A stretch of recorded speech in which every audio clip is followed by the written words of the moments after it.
我真係好 confuse 咯。我 interview 你個身體。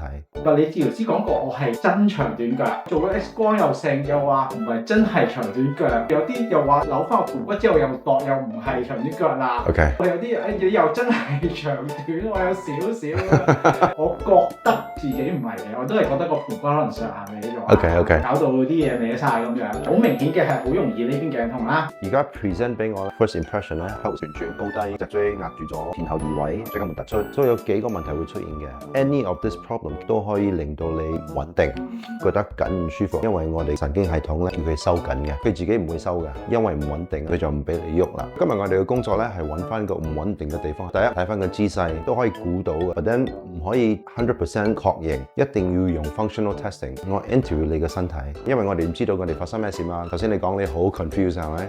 睇到人同你講唔同嘅嘢啦，你嘅身體可以俾答案我哋會試力叫你擺個姿勢，佢一擺啱姿勢咧，穩定翻咧，我就知道啦，呢個係個問題啦。